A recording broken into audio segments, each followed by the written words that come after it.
Hi guys, welcome back to How Makes Up. Today I'm going to show you how to create a flawless base. I've already done a little bit of mascara and eyeliner and a bit of lip balm just so when we add the skin it looks like a finished look. So the first step to creating a flawless base is making sure you choose the right skincare. So think about what your skin needs. Does it need mattifying? Does it need more hydration? And make sure you pick a product that's going to work well with your skin, so you prep your base really well first. For me, for a primer, I like to use something with a little bit more radiance just to give that really nice, fresh, glowing skin. So I'm going to use Clarins Instant Light. This is the Radiance Boosting Complexion base, and this one is in 02 Champagne. So I'm just going to apply this the same way I would moisturiser all over the skin. And I find this is really smoothing this base as well, actually. It's nice underneath foundation. And for me, this product actually adds a lot of hydration anyway, so I find it leaves the skin really, really smooth. So if you had more oily skin but wanted to use a product like this, just skip your moisturiser and go straight into a base like this.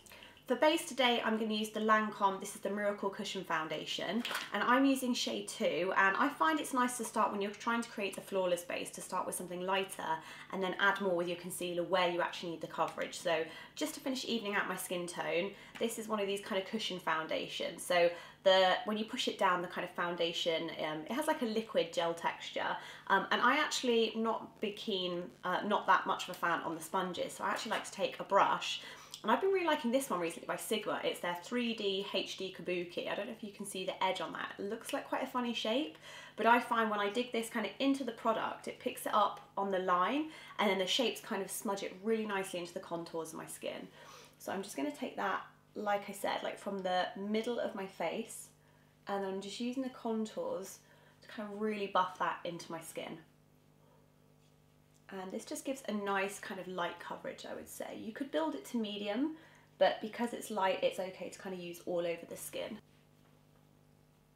And then make sure as well you blend through your hairline, just so you don't, again, have any edges. So I would say this is the kind of skin I would wear for kind of an evening out or a special occasion. It's a little bit more effort than I put into my everyday makeup. So the next part of achieving a flawless base, I think, is kind of really buffing the product into the skin. And for that, there's two brushes I really like. The Bobbi Brown Face Blender is a really nice one, and then also the Sigma Flat Top Kabuki, which is the F80 brush. So I just find this is such a soft brush, it just really kind of buffs it in. And I do this more around the edges. I don't really kind of go over where I wanted the coverage, again, just to make sure, like my hairline, it's really natural looking, and ears, etc. For a flawless base, I like to use two concealers for under my eyes, and the two that I like to use is the Chanel. This is the, I think it's called the Correcteur Perfection Concealer, and this one is kind of nearer my skin tone when it is my summer skin tone, so it's number 20.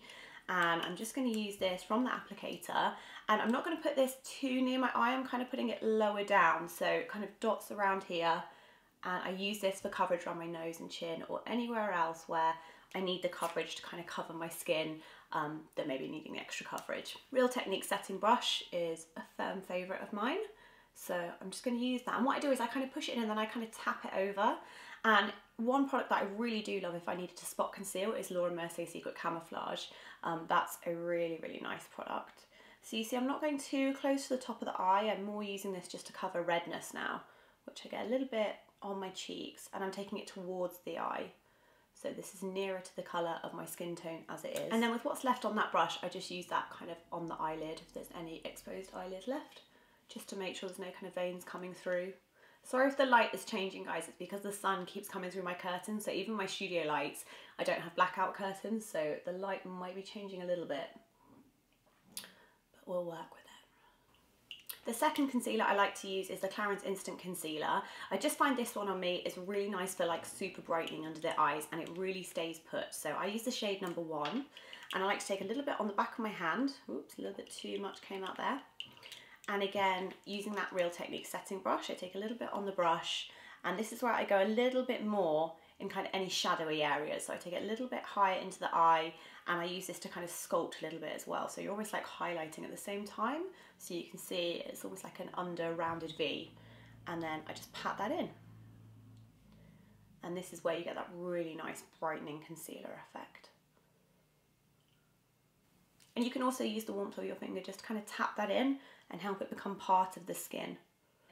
So for under my eyes, to set my concealer, I'm going to take Mercier Secret Brightening Powder, which I absolutely love. I just think it really does lift the eyes, and it's one of those things you notice it more in photos. And for that, I like to take the Bobbi Brown Eye Blender, which is super small because you need a super small amount. So I usually go with what's left in the lid. Just swirl it off a little bit, and then I just use that under the eye. Then for T-zone mattifying, I like to take the Charlotte Tilbury, I think this is the Airbrush Flawless Finishing Powder. I'm just going to pop a little bit sort of down the centre of my face, just to set that. So I'm going to take the Becca Shimmering Skin Perfector pressed in Moonstone, which has got gorgeous golden glow. I'm going to take the Luxe Highlight Brush by Zoeva, and I'm just going to tap that and roll it down the tops of my cheekbones for a bit of really gorgeous glow. And I like to take that a little bit over the top of my brow bone as well. And then I'm going to add a little bit of contour, so I'm going to use the Nars Laguna bronze, because I find on me this is more of like a grey brown than a warm brown. And I'm using a Charlotte Tilbury powder sculpt brush, and you can either suck in your cheekbones like this, or I like to call it fishy face, or you can just follow kind of from the top of your ear downwards. So I'm going to do more of a kind of contoured version, because I think you could add whatever colour blush you want to, and this is more about the face and the skin rather than colour. Just going to take a little bit of that into the hairline as well, just so everything feels blended. And so that's the finished look, guys. That's what I like to call a flawless base. You can add any other makeup to this, and it's really nice for kind of an evening look where you want the skin to look really perfected. Hope you enjoyed that video, guys. Don't forget that hashtag HarryMakeMeUp is now open again, so if you want to be sat here being my next model, make sure you look at the details in the description box to enter below. So I hope you enjoyed that, guys, and I'll see you soon with more videos. Thanks very much, bye! Bye.